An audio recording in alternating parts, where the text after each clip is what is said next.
welcome back. It's the Marketer of the Day podcast. Jeff Tarran from Gundir is here, and they are all about using address-based data to help B2B and B2C businesses drive new leads and close more sales using direct mail. Now, Jeff and his team are pioneering the use of AI in the world of direct mail. They are changing how content is created and how data can be more efficiently and effectively analyzed for client success. So we're going to be talking about all kinds of fun things from the new school AI merged with the old school direct mail and everything in between, and what that means for us as far as making more money, reaching more people, changing more lives, growing businesses, all those exciting things. So Jeff, how the heck are you today? I'm really good, thank you. I'm really excited to be here, Robert. Thank you so much for having me. I'm glad to have you. I'm excited as well. And we introduced you and you as the CEO of Gundir already. But in your own words, what's your current focus and passion? My current focus and passion? I'm at a point in my career where building teams is essential to our company's success. So building teams, getting the best people possible and giving them everything that they need to do their job really well is kind of how I look at my job these days. I've done just about everything there is to do in the agency world. And here I am making sure just about everything that needs to get done gets done in an agency world, in the world of direct mail agency. Very nice. So building those teams, getting the right people in there, making sure everything gets done. And I host this podcast plus another one, and I kind of have maybe 2 or 3 conversations like this today. And I'm always thinking about what are the trends? What are people talking about? And this whole idea, and it's weird how it's just it's happening this last couple of weeks, but this whole idea of people is just coming as the current trend where it's all this, well, how do we solve this problem, or how do we figure out this technology? But then the answer that I'm just getting all the time with podcasting is get the right people in there, get more brain power, get some people to, figure out their own problems. And a lot of it will work itself out. And so why do you think that is? Why do you think, even though this seems to be the advice we should have been following for years and decades, why is it these last couple of months, especially this idea of people are the most important thing? Why is this coming to the forefront, do you think? I think a couple of reasons. I think number one, there is this inherent fear of AI taking over our work world. And to deal with that, it's how do I make my team feel comfortable exploring it, using it, and not be challenged or threatened by it? So I think that's number one. And it makes you very aware of what's your team feeling? How are they reacting with the new technologies? But also, technology is changing so fast, and there are so many things happening new all the time that if you try to be an expert in your field alone, you're going to fail. So you need really good people who want to work with other really good people who are really expert in what they do.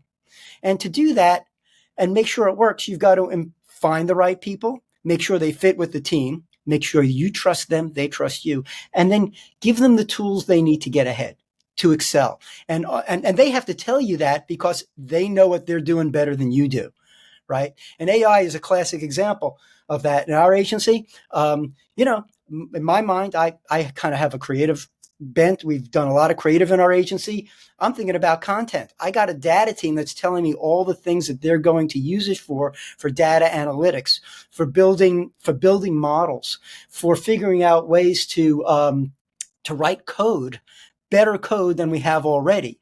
So there's just so many things going on that you need to get really good people who are really expert at what they do and make sure they can do it.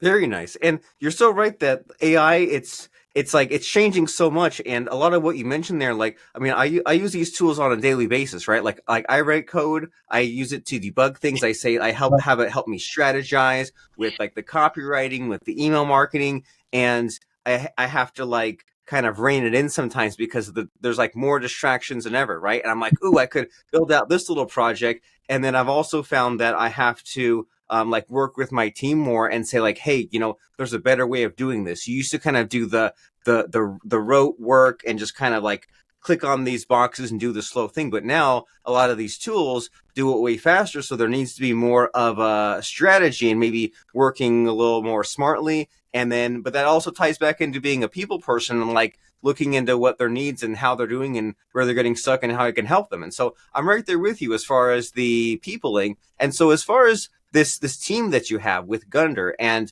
changing the world with postcards, what are you guys accomplishing? What is happening? What's the cutting edge in postcard marketing? Well, first of all, we do more than just postcards. Postcards are a pretty obvious form of direct mail, and they work for a lot of our clients. But there are a lot of formats, and really depending on what you're mailing, you have to be very thoughtful about a format. What does a postcard communicate, right, Robert? A postcard says, broad visual, big headline, sale on Thursday. It's very transactional. What if the sale is, we'd like to help you lose weight? And we have a unique technology, and we have doctors waiting who want to help you online. That's probably a letter that's a lot more personal, right? A lot more emotional, and you want a lot more information before you make that decision. So there's a lot of consideration into formats, into content, into how we develop moving people along the sales channel. We also have to be incredibly thoughtful about what we're telling them to do, right? You can't just assume that everybody who gets a piece of mail knows what to do, because almost everybody's going to go online whether we tell them to or not. So we have to build direct mail to make sure people go online. There's an incentive to go online. There's a call to action to go online. There's an offer that says, if you go online, learn more, here's your special deal. So there's a lot of thought that goes on behind direct mail these days. And you've probably noticed a couple times yourself, the ubiquitous QR codes. QR codes are a very big deal in direct mail. And part of the reason they're a very big deal is you can't click on a piece of mail, Robert, but you can hold up your phone, scan a QR code, and go exactly where we want you to go. So for that reason, QR codes are being used more and more in direct mail as a form of response. It means that mobile properties have to be developed for that kind of response. And they are very effective in that regard. We actually have our own proprietary QR technology that we make available to the world. It's called Post Reminder. And it's a QR code that says, you ready to respond, or do you want to wait 2 weeks? And you can put in a date to be reminded to respond. And you know who loves that? The Gap. They send you a postcard. Postcard says sale in 2 weeks. You scan that QR code, and 2 weeks later, you can say, tell me when that Gap sale starts.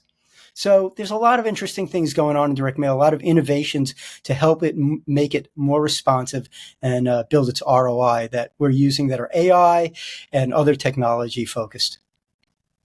And I like this thought process as far as the timeline, right? Because you're so right that, well, if someone sends something in a piece of mail and I want them to do something like on this date or this week is when the sale is, the mail can't arrive the day of. They might not check the mailbox that day, but then if it arrives 2 weeks ahead of time, it's like, well, now it's too early. So that's a really cool idea is, okay, now remind me 2 weeks later, so that way they get the best of both worlds. And also with the QR code, like half the time when QR codes come up in conversation, I'm like, is that really necessary? Does that really have to be a QR code? Like when there's like a movie poster and it's like, scan this, I'm like, can't I just look it up? But then with direct mail, it makes a lot of sense to me because I'm sure you've seen these kind of systems where they mail merge a link in a letter or a postcard. And I look at that and I think like, okay, so someone's going to get this piece of paper and they're going to type this big long address with a LJRQK.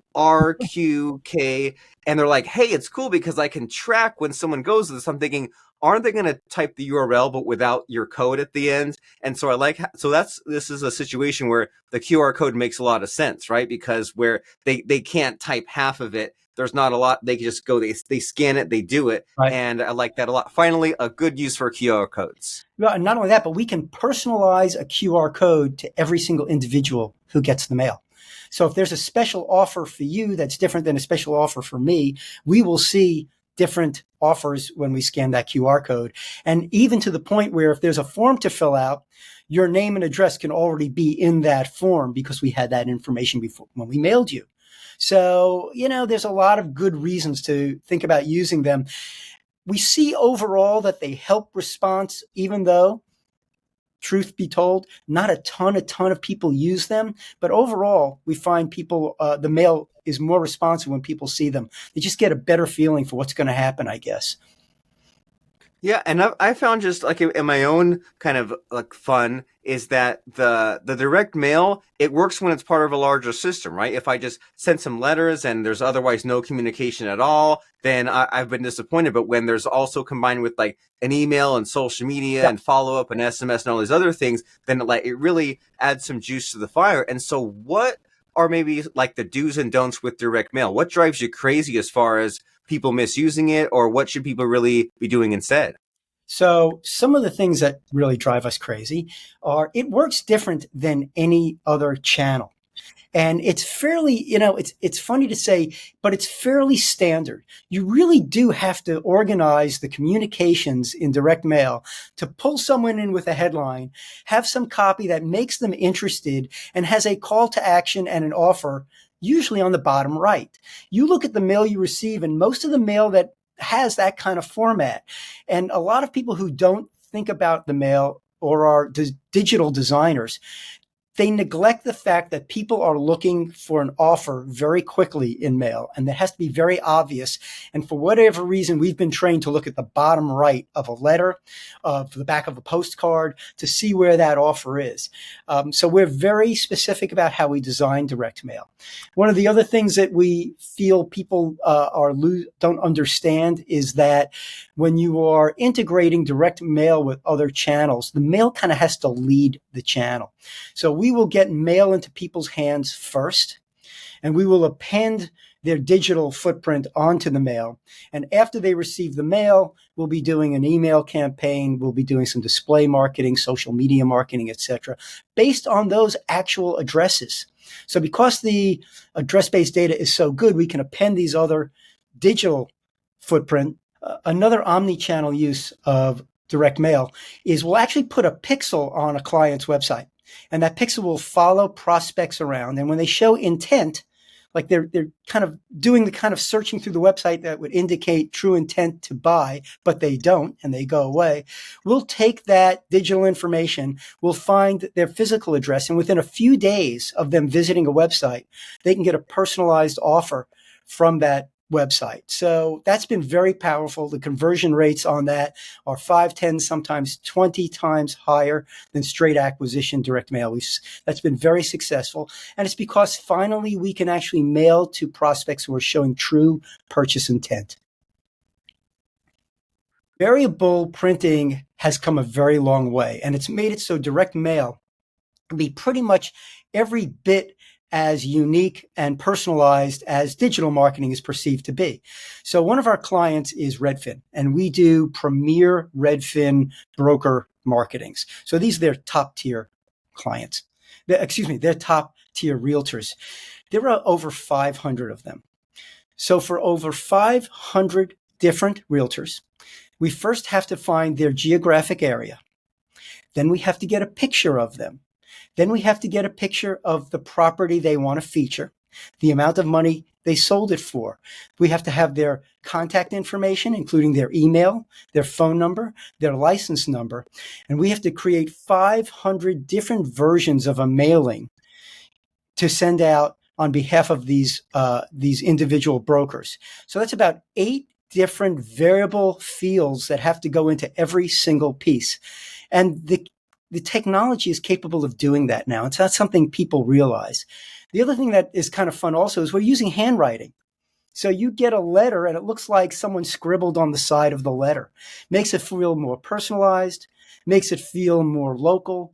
And those are also seeing some good response. They're a little gimmicky, and they're, people I think get used to them, and we don't want to use it too much, but it has worked to boost response because it gives it a very local feel. Personal, local feel. So that's a couple of the things we've been doing that have been kind of fun in direct mail lately. I love talking about direct mail, in case you haven't noticed. So please reach out to me personally. Yeah. I'm Jeff, Jeff, at Gundir, the name of our company. Jeff at Gundir, which is GUNDIR.com. I'm all over LinkedIn. Jeff Tarran, Jeff, JEFF, TARRAN at LinkedIn is my address there. Please reach out to me or go to the Gundir.com website. We have all kinds of great blogs. We have a calculator. You can put in the numbers for your project and see if you can, what your ROI is going to be. So there's just a lot of great opportunity, and would love to continue conversations with anybody who's interested in learning more about the channel. Very nice. So Jeff at Gundir,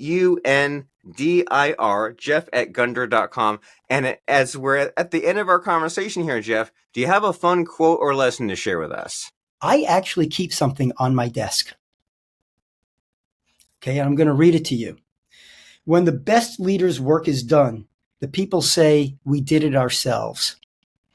And that's just kind of how I feel about what it takes to empower people and make them feel successful, because if they're successful, then we're all successful.